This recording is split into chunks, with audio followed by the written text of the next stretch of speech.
aw bisimila aw ka bi bamanankan kunnafoni sɔrɔlenw kɛnɛ kan min mina walawalali caman kaw ye Mali kibaruyaw ani diɲɛ fan wɛrɛ kibaruyaw la bakuruba kunnafoniw an don kan olu de filɛ ni Jumadon sɔgɔma sigi dɔ kɛra diinɛko ani batoko minisiriso la diinɛ ɲɛmɔgɔw ani minisiriso in cakɛlaw fɛ sigi in senfɛ diinɛko ani batoko cakɛda dɔ bɛna bange o kibaruyaw bɔra ka bi ni o ye Direction nationale des affaires religieuses et du culte Mali jamana kɔnɔ Mali jamana ani OIM olu ka bolodi ɲɔgɔnma kɔnɔna na Mali jamana kɔnɔden 163 olu de sera ka Mali jamana lasɔrɔ alamisa don u bisimilala pankuru jigiyɔrɔ de la Bamako senu o de y'an donkaw ye bakuruba kunnafoni na sɔni min mina walawalali caman kaw ye aw bisimila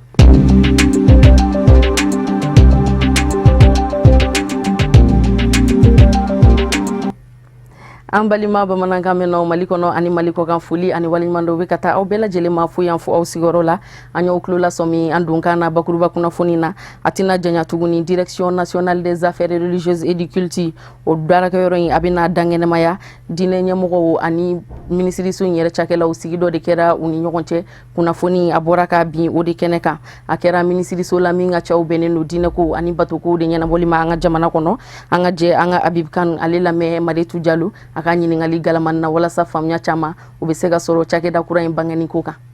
an y'an baarakɛɲɔgɔnw wele sɔgɔmada in na n'o ye leader religieux ye association minnu bɛ diinɛ baara kɛ silamɛtɔnw b'a la chrétientɔnw b'a la minnu ye protestants ye ani minnu ye catholiques ye an ye ONG fana invité ka kunnafoni d'u ma k'a fɔ an ka jamana ɲɛmɔgɔw ye décision ta k'a fɔ ko ka direction nationale créer min bɛ diinɛko kunna ka o kunnafoni d'u ma en même temps o direction kan ka ɲɛnamaya cogo min na a kan ka labaara cogo min na ka hakili jagabɔ dayɛlɛ u fɛ pour que an bɛ se ka o baara kɛ ɲɔgɔn fɛ direction ka mission kan ka kɛ min ye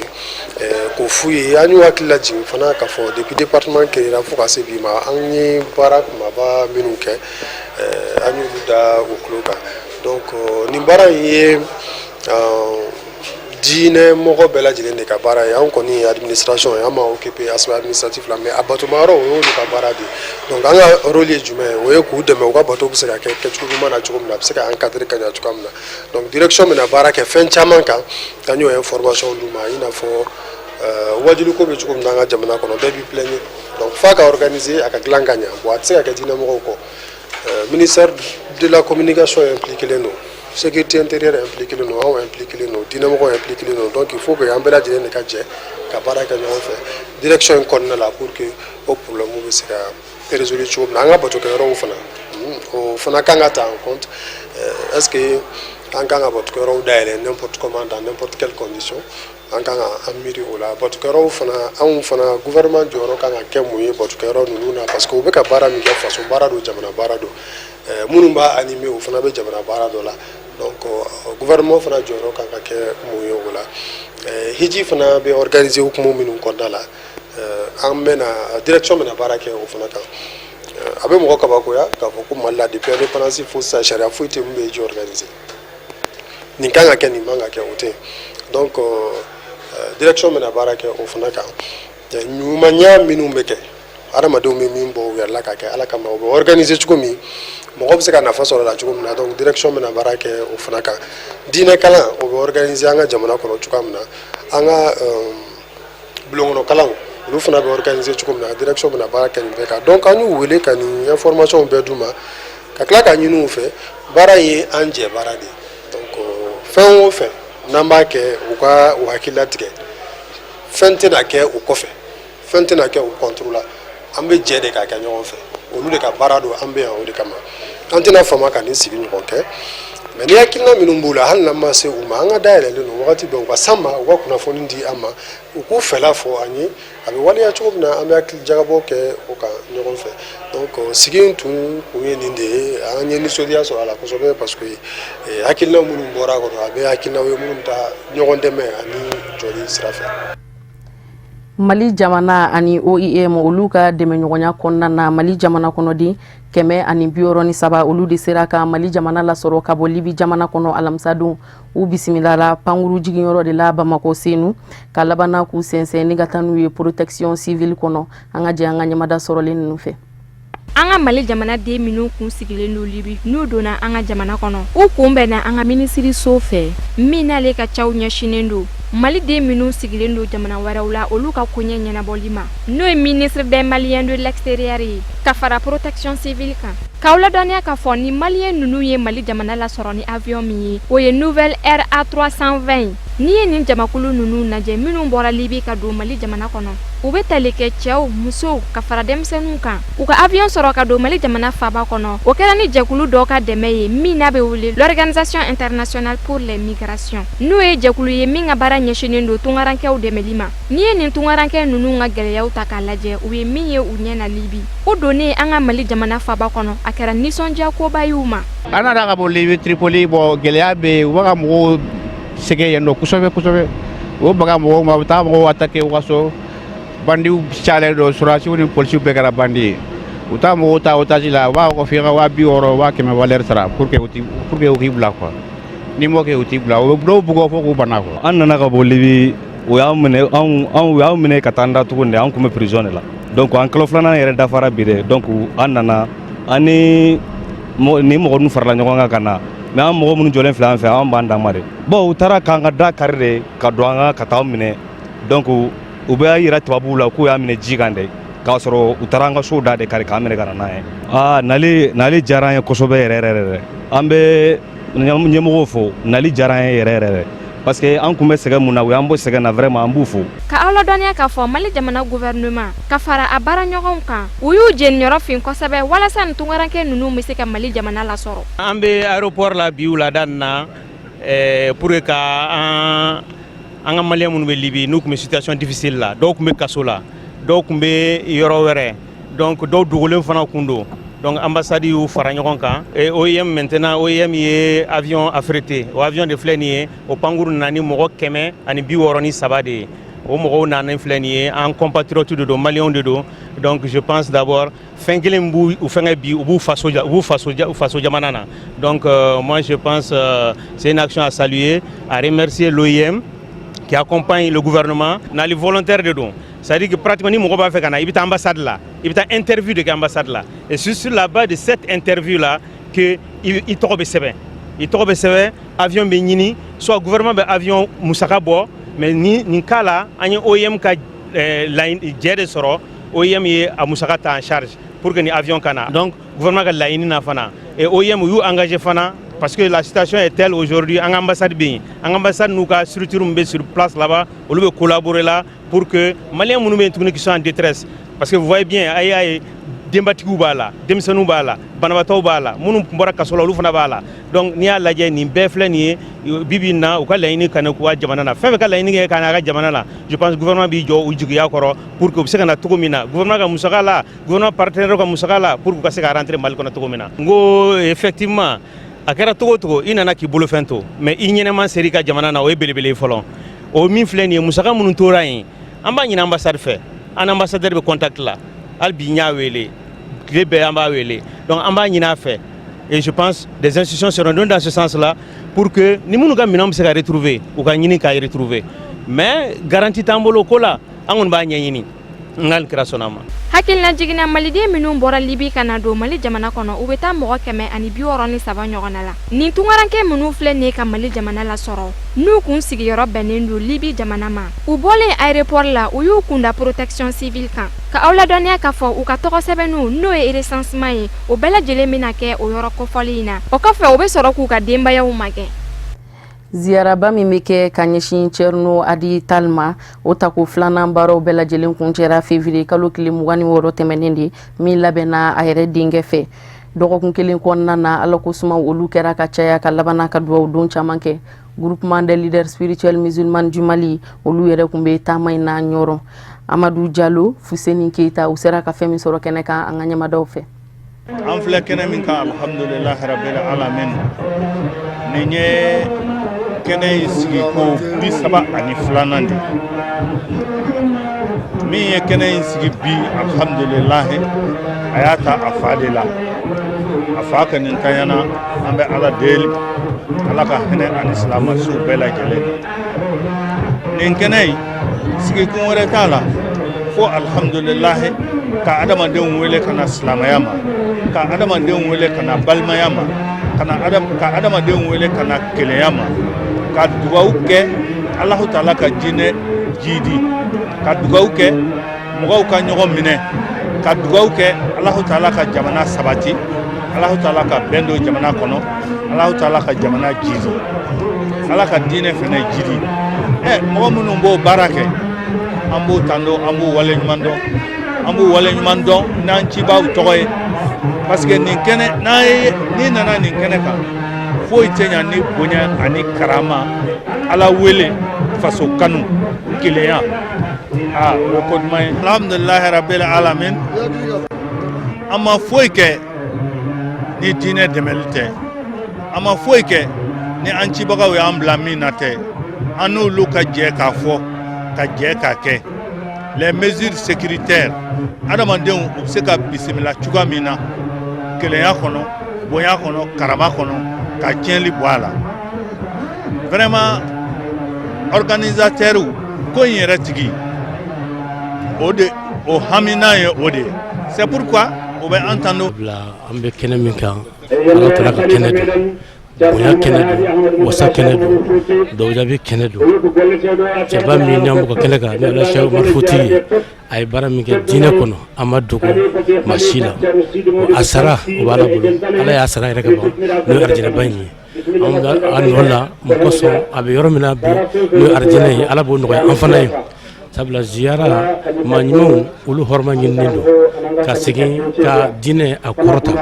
an bɔra fo Bamakɔ ka na Ɲɔrɔ yan nɔ bi o sɔrɔla diinɛ kɔrɔta de fɛ o sɔrɔla an ɲɛmaw u y'an bila sira min kan o de fɛ kɛrɛba in hɔrɔma kosɔn o de y'an se yan bi an bɛ aw bɛɛ lajɛlen fo k'aw bɛɛ lajɛlen barika da nisɔndiya min b'a la nin kɛnɛ kan nisɔndiya min don a tɛ se ka fɔ ka se a da la an bɛ segin ka Ala de fo k'Ala barika da Ala min ye san tɛmɛnenw jira an na ka laban ka bi fɛnɛ jira an na an bɛ Ala de fo o la k'Ala barika da an filɛ nin hukumu min kɔnɔna la n'o ye an karamɔgɔ ani an ka seku Ustaz Sharno Amadu Tal Ala sɔnna a ma ani an ka cɛkɔrɔba n'o ye Sherif Usmanu Madani Hayidara ye o ye ɲɔgɔn kanu ale Ala de kama o jɛra ale Ala de kama cɛkɔrɔba kun kan ka yan sɔrɔ nka Ala ni dɔrɔlaw fɛ farikolo sɛngɛw sababu la Ala ma se k'a latigɛ a ka yan sɔrɔ ɲina a y'a jira an na k'a fɔ a dusukun bɛ yan a ye an n'an ka délégation bila ka na k'an kɛ a dalanɛ k'an k'a dusukun ye n'o de ye an kana ka na an sen jɔ kɛnɛ in kɔnɔ an karamɔgɔ ani an fa ka kɛnɛ kɔnɔna la n'o ye an bɛɛ lajɛlen ka kɛnɛ sabula an bɛ hukumu min kɔnɔna la n'o ye ziyara ye fɛn de ye fɛn min ni a sabatilen don an ka hadisiw bɛɛ lajɛlen na k'a fɔ an ka kira sallallahu alaihi wasallam n'o ye Muhamadu ye a ka baara kun ye fɛn minnu ye a ka sunaw la kosɛbɛ fɛn min kun b'a kɔnɔna la a sabatilen belebeleba dɔ ye ziyara ye sabula a bɛɛ lajɛlen jɛra n'a ye k'a fɔ kira yɛrɛ ka kumakanw n'a ka hadisa sahalenw kɔnɔna la kira yɛrɛ y'a fɔ k'a fɔ Ala ye ale yamaruya ni a ka ta a ba kaburu ziyara n'o de ye k'a ba ka ziyara kɛ donc o la an b'a dɔn k'a fɔ an bɛ hukumu min kɔnɔna la an bɛ kira ka suna dɔ ladegeli la an bɛ hukumu min kɔnɔna la an bɛ silamɛya bɛn a n'a kelenya an b'o hukumu de kɔnɔna la o la foyi tɛ an bolo ni foli tɛ ka ɲɛsin an karamɔgɔ minnu bɛ yan ka ɲɛsin silamɛw bɛɛ lajɛlen ma ka laban tuguni ka dugawu ɲini silamɛw bɛɛ lajɛlen fɛ ka dugawu kɛ silamɛw bɛɛ lajɛlen k'a ɲini Ala fɛ ɲinan ziyara ye Ala ye an si jɔ k'a makɔnɔ san wɛrɛ ta Ala k'o jira an na an ka jamana Ala ka hɛrɛ k'a ye an b'a ɲini Ala fɛ dugawu minnu bɛna kɛ ziyara kɛyɔrɔ in na Ala k'a kɛ dayɛlɛli ye an ka jamana ma Ala k'a kɛ hɛrɛ natili ye an ka jamana ma Ala ka sababu ɲuman k'an ye silamɛya Ala k'a dɛmɛ Ala k'an ka dɛmɛba ye Ala k'an fatu silamɛya kan kira n'a somɔgɔw kan sallallahu rasul karim assalamu alaikum warahmatullah. Jɛkulu min bɛ wele ko Conseil national de la société civile u ye taama kɛ ka ɲɛsin Masina dugu ma araba tɛmɛnen taama in sen fɛ a laɲini kun tɛ dɔwɛrɛ ka se ka taa duwawu don de kɛ sangafo ka ɲɛsin mɔgɔ fatulenw ma février kalo tɛmɛnen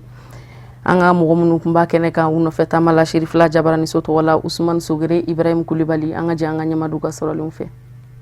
forobatɔn ka ɲɛmayaso maa dɔw yeli Masina dugu kɔnɔ n'o ye Conseil national de la société civile ye o bɛ tali kɛ gɛlɛya minnu tɛmɛna baganmarala dɔw ani sɛnɛkɛla dɔw ni ɲɔgɔn cɛ mun kɛra sababu ye ka maa caman bɔnɛ u nin na forobatɔ maaw ka laɲini tɛ dɔwɛrɛ u ka taama in sen fɛ o de ye ka taa u ka duwawu don ani tasibila kɛ ka ɲɛsin maaw ma maa minnu bina ɲɔgɔn faamuyabaliya in sen fɛ ani o tɛmɛnen kɔ u ka se ka ladɔnniya sababu jumɛnw nana ni nin gɛlɛya ninnu ye. Conseil national de la société civile u ye délégation de bila ka na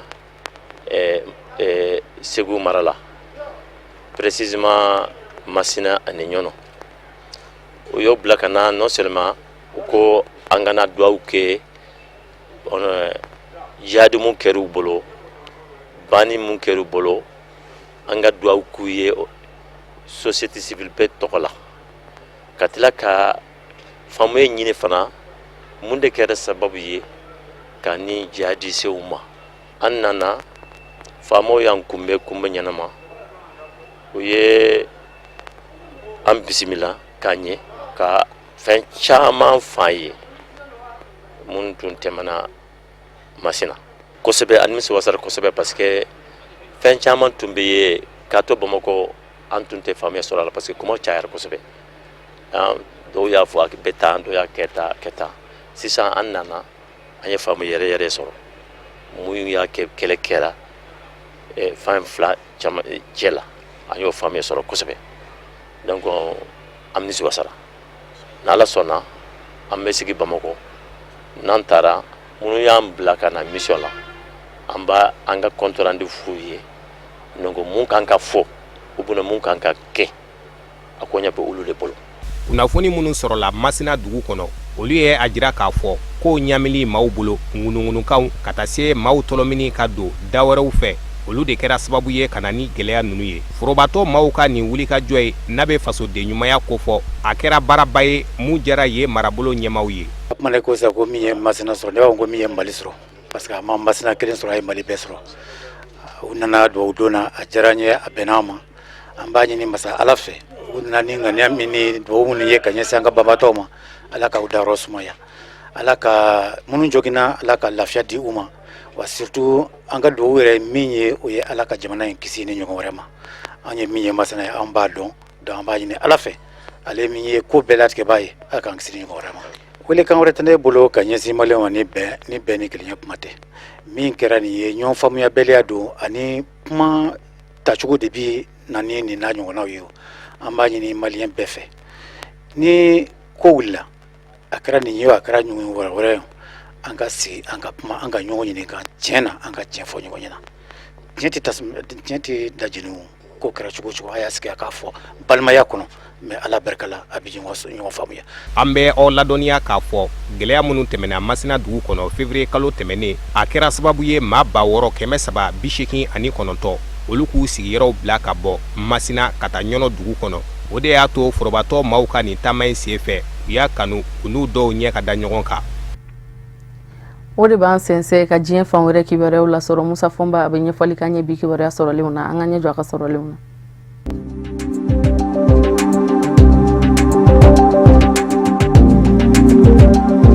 Kolowari jamana kɔnɔ mata minnu bɛ yen surasiw ani minnu ye maramafɛn ta gbagbo kɛlɛ waatiw la kuma min na ni Laurent Gbagbo ban bɛ ka Alassane Dramane Ouattara ka sebaaya lakodɔn a ye ni sigasigana kɛ bɛ ka ɲɛsin u ma k'a fɔ maa naaniw minnu dununa dunanjigiso la Kolowari faaba la Abidjan min bɛ wele ko Novotel k'a fɔ u dɔnyɔrɔ bi sɔn ka sɔrɔ olu tununi na wale kelen n'u kɛntɛna kɛ u faabaw yer'u ye kiri min kun bɛ senna ka ɲɛsin u ma kiri kunjɛra ka bɛn ni Alamisa marisi kalo tile fila ye nka kunjɛra ni kunjɛ cogo min ye o ye maa ta ninnu ka lapasabaw avokaw kɔnɔ guwa ka sababu kɛ denkura yera ngɔyɔ la Gilikande farazikaw ka musolakaden bɛ yen kiri ɲɛmaa don o nani sen don tulo la kiribulon kɔnɔ ka sababu kɛ seereya jɔyɔrɔ a nana o kadara kɔnɔ wa musolaka in yɛrɛ ni o k'a ma ko Patricia Simon a ye san 6 de kɛ Kolowari jamana kɔnɔ munumunu zaalu la ka maa 4 ninnu faa cogow ɲɛɲini seere min bɛ a la fana a ɲɛɲini dɔ o ye Kolowarikaw ka kiri ɲɛmaamuso yɛrɛ dɔ de fana ye Patricia Simon a y'a jira kiribulon kɔnɔ Alamusa marisi kalo tile fila k'a fɔ maa 4 ninnu suw ɲinini min kɛra ale sen yera a la ka daminɛ ba min bɛ Kolowari jamana kɔnɔ kɛrɛnkɛrɛnnen ɲɛna Abidjan ni u k'a ma ko Lagune yen jukɔrɔla laraweli ka su ɲini a yera o la seereyaw minnu dira olu seereyaw kumakan minnu sɔrɔla olu ka fara ɲɔgɔn kan a yera olu bɛɛ lajɛlen la wa dunanjigiso in yɛrɛ la Novotel jatala minnu baratulen kun do kogobolow la ni o ye video surveillance ye a ye baara kɛ olu bɛɛ lajɛlen ka sɛgɛsɛgɛli kadara kɔnɔ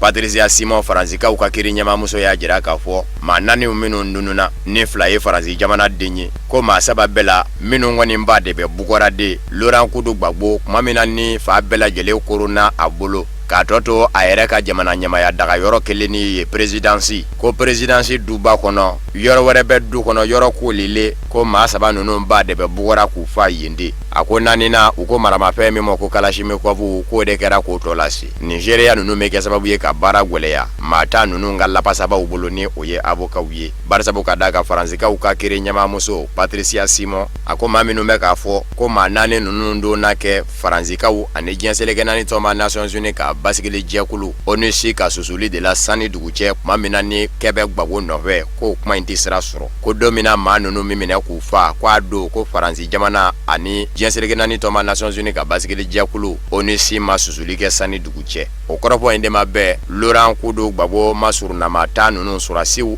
ani minnu ko ɲamaramafɛn ta ka Laurent Gbagbo dɛmɛ u ka labasabaw mɔ kelen yɛrɛ dimine sina k'a jira k'a fɔ faransikaw ka kiri ɲɛmaamuso y'a dɔngɔ kuma de fɔ kɛnɛ kɔnɔ a n'a kɛ ɲankuma kɛmɛ k'i sinsin a yɛrɛ ka hakilina dɔw de ka n'o dantigɛ kiiribulon kɔnɔ yan k'a ye tɔgɔw di a ye fɛnw yɛrɛ fɔ yɛrɛ minnu ni kiiribulon yɛrɛ kɔnɔ daliluw bɛ fɔ ɲɔgɔn kɔ o kumana olu yɛrɛ kɔni bolo a ye kɔnɔsutamakan de fɔ fɛn min tora sa kiiribulon ma ɲɛmaw olu de bɛna lajɛ ka jateminɛ kɛ kɔrɔfɔw minnu fɔlen filɛ nin ye faransikaw ka kiri ɲɛmaamuso fɛ yala a ko ni sababa bɛ bɛn wa walikɛla ni sababa tɛ bɛn k'a sababu kɛ Patricia Simon a n'a ka dalilu gwɛlɛnw bɛ ɲɔgɔn na jaw minnu dara ni o jatalaw baratulen kun do kogobolow la video surveillance ka taa se seereyaw minnu dira dasumumuniw kɛlen ninnu bɛɛ lajɛlen ye daliluw ye a kɛmɛ ka minnu fara ɲɔgɔn kan k'o bila kiri ɲɛmaw ka bolo ka kiri in senfɛ nka fɛn min ko ɲɛmaw kɔnɔ guwa nin dalilu ninnu bɛɛ lajɛlen faralen don ɲɔgɔn kan nka kabini a fɔra ko maa ta ninnu ka kiri sigitɔ don sen kan walasa ɲɛ ka se ka sɔrɔ dunanjigiso maa naaniw dununjogo kun kan nin dalilu ninnu bɛɛ lajɛlen kunsina ka tunu ten faransikaw ka lasigiden min kun bɛ Kolowari jamana kɔnɔ kuma min na mankan yɛrɛ bi kɛ Jean-Marc Simon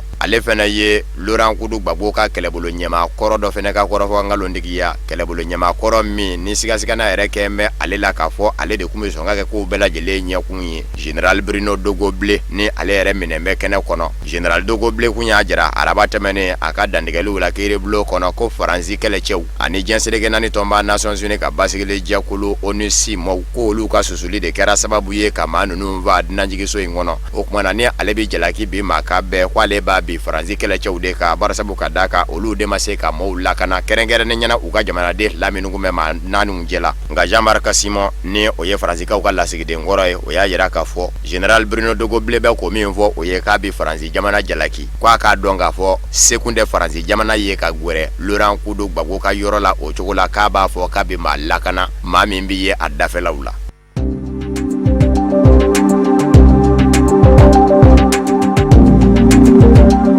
Almanikaw ka jamana ɲɛmaamuso Angela Merkel juma don a bi ye Tunisie faaba la Tunis walasa hali bi cɛkɛ ɲɔgɔnyaw bi se kɔkɔrɔ don Almaɲi jamana ni Tunisie jamana ni ɲɔgɔn cɛ kɛrɛnkɛrɛnnen ɲɛna lahala dɔ kunka lahala min ni o bɛ tali kɛ tunganata kan wa o tunganata ko in yɛrɛ de kɛmɛ sababu ye ka Almaɲi jamana ni Tunisie ni ɲɔgɔn cɛ cɛkɛ ɲɔgɔnya fari sɛbɛkɔrɔ fa farafina arabu jamanaw kɔnɔ Tunisie jamana bɛna kɛ jamana filanan de ye bawo kɔsada in na a bɔra Egypte jamana kɔnɔ Tunisie jamana ni Almaɲi jamana ni ɲɔgɔn cɛ fari fa kun tɛ dɔwɛrɛ ye desanburu kalo tile 19 ma min na ni Almaɲi jamanadenw bɛɛ wuli ka jɔw ni ɲɛɲaniw na ko u b'u ka nɔwali fɛti kɛ maa dɔ de sina ka don mɔbili kɔnɔ ni k'o saga jigi boli ka sin sugu dɔ ma sugu min sigilen kun do sen ka nɔwali yɛrɛ kadira kɔnɔ Almaɲi faaba la Berlin ni nka ma taa ani maa fila bɔnɛ a nin na maa min kɛra o ko kɛbaa ye ko a ma ko Anis Amri Tunisie jamana den do a ka kokolo kɛlen kɔfɛ Itali lakana tigilama minnu kun bɛ yen olu sɔrɔla k'a fa kabini o de kɛra sa Almaɲi jamana ni Tunisie jamana ni ɲɔgɔn cɛ waleya tora ka na barisabu ka da kan Almaɲikaw ye Tunisie ma ɲɛmaw jalaki ko kabini san 2016 olu bɛ ka ɲini Almaɲi jamana fɛ ko o bɛ Tunisie ka den ni o ye Anis Amri ye ka labɔ Almaɲi jamana kɔnɔ a ka bila ka na Tunisie jamana kɔnɔ Tunisie jamana bana o kumana n'a ma ɲɛ k'a fɔ Almaɲi jamanadenw u fanba kun bin kun bɛ ka dimi jamana ɲɛmaamuso Angela Merkel kɔrɔ k'a fɔ ale bɛ k'i kun don n'anw bisimilali kɔrɔ kosɛbɛ kɛrɛnkɛrɛnnen ɲɛna tunganataba ninnu wa a arabulama yɛrɛ olu nazaraw bolo o ye farati ye a ma ɲɛ min kɔ Angela Merkel n'a ka fanga fɛnɛ y'a lajɛ ka sariya dɔw ta ka jamanaw ɲagi jamanaw minnu ni olu tɛ sɔn ka u kɔnɔnjɛya Almaɲi jamana ye tungarankew ka lahalaw ɲɛnabɔcogow la Tunisie jamana yera o la kabino kɛra fana Tunisie kaw ka ministre ɲɛma ni o ye Youssef Chahedi ye ale yɛrɛ y'a sebo a kɔnɔkɔrɔ ka se Allemagne jamana kɔnɔ ni y'o jɔ a kun fila ye min bɛ se k'a to ni Allemagne jamana bi kan kelen fɔ gwɛlɛya wɛrɛ min kun bɛ Tunisie jamana ni Allemagne jamana ni ɲɔgɔn cɛ Angela Merkel n'a ka fanga kun y'a dajira Tunisie ma ɲɛmaw la k'u k'a lajɛ ka jɛ ni a ye tungana tabaw bisimila yɔrɔ dɔ ka se ka dayɛlɛ Tunisie jamana kɔnɔ kɛrɛnkɛrɛnni ɲɛna maa minnu sera ka kisi u kɛtɔ ka kuwaji tigɛ Libye ani Italie ni ɲɔgɔn cɛ olu ka gwɛngwɛ k'u lasegi ka n'u bila Tunisie dugukolo ka Tunisie ma ɲɛmaw y'a jira k'a fɔ o kandɛrɛ wa maa ba yirikaden fɛnɛ bɛ Tunisie jamanadenw na Allemagne jamana kɔnɔ minnu ni sɛbɛnfura jɔlen tɛ u la ni olu fɛnɛ kan ka fili ka na Tunisie jamana kɔnɔ Tunisie ma ɲɛmaw fɛnɛ ma u fari foni ka bɛn ni o fana ye.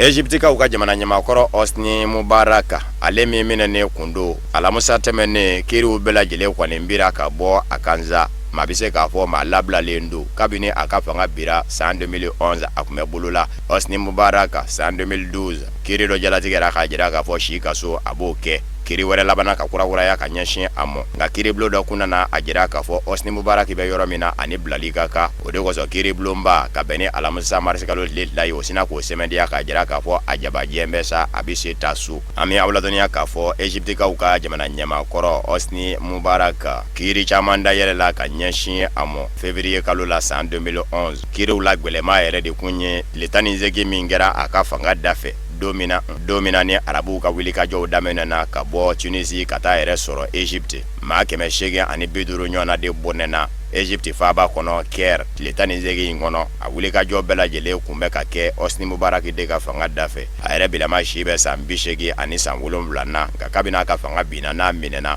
a y'a ka waati fanba bɛɛ lajɛlen kɛ lapitanizo dɔ de la lapitanizo min ye surasiw ka lapitanizo ye Egypte jamana kɔnɔ san 2016 kiribulonba min bɛ Egypte jamana kɔnɔ o kun y'a jira k'a fɔ san saba kaso Hosni Mubarak a n'a den filaw b'o kɛ nka o kiri kelen fɛnɛ labana ka jira k'a fɔ a ye min kɛ bolo la o bi o san saba fɛnɛ ta ka bɔ a ka a den filaw ni o ye Ala Mubarak ani Gamal Mubarak ye olu fɛnɛ labilala wa yani Hosni Mubarak yɛrɛ ka fanga kun ka bi a denw na maa min ni sigasiga n'a kun ɲɛsin bɛ o ma k'a fɔ o de bɛ kɛ a nɔnabila ye o kun ye Gamal Mubarak de ye.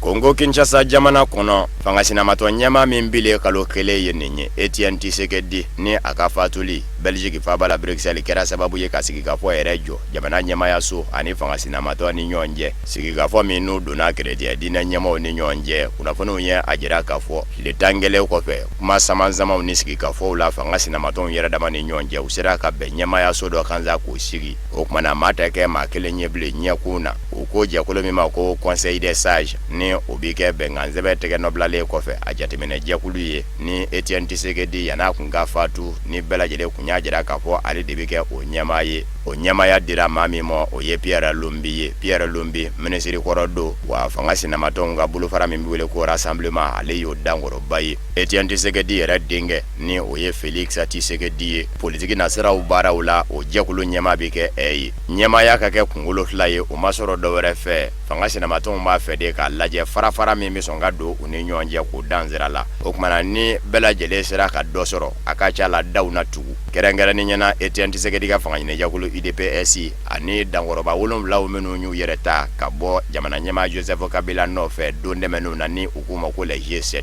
maa sabanan min fɛnɛ bɛna kɛ jɛkulu dɔ ɲɛmaa ye o ye comité de coordination ye o ɲɛmaaya dɔw y'a yɛrɛ k'a fɔ u bɛ sɔn ka di Martin Fayulu ma u ko bolofara min fɛnɛ ma ko dynamique de l'opposition ale y'o dankɔrɔba ye n'o tɛmɛna ka bɔ yen Etienne Tshisekedi denkɛ Félix Tshisekedi ani Pierre Lumbi olu ka dangaw saba o na ɲini u cɛla ni ka labana ka Martin Fayulu min ni ale bɛna kɛ comité de coordination ma ɲɛmaa ye o fɛnɛ ka danga 4 a na kɛ sababu ye ka baara nɔgɔya u yɛrɛ dama ni ɲɔgɔn cɛ fɔɲɔgɔnkɔ na ban k'a sabu kɛ bakunkolo nɔfɛ dɔkɛlɛ kun ye dadugu la koyi nin baara ninnu bɛɛ lajɛlen sera ka kɛ ka bɛn ni alamusa de ye ka dugu jɛ juma na fɛn min dora sa nin bɛnkan ninnu bɛ tasa de k'u di chrétien diinɛ ɲɛmaaw ma olu minnu kɛra sigikafɔ n'u dɔbaa ye jamana ɲɛmaayaso ye ni fangasiinamatɔ ni ɲɔgɔn cɛ barisabu ka d'a kan décembre kalo tile 31 bɛnkan in ye a jira k'a fɔ maa min bɛ kɛ conseil national de suivi bɛnkan waleli jateminɛ jɛkulu ɲɛma k'o de bɛ maa de tɔgɔ ta k'o di fanga mɔ maa min bi kɛ minisiri ɲɛmaa ye jamana kɔnɔ.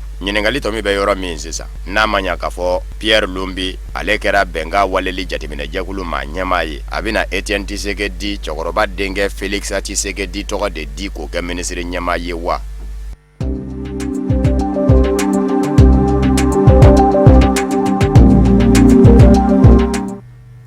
O de bɛ dan sigi an ka bi bamanankan kunnafoni sɔrɔlenw na minnu sera ka fara ɲɔgɔn kan kabini kuma ɲi kunnafonidiso ɲɛmɔgɔyaso fɛ k'a lase aw ma aw ni ce aw ka ɲamadali la ni Ala sɔnna a ma laseli nata an bɛna ɲɔgɔn sɔrɔ yan nɔ aw ni ce aw kan bɛn.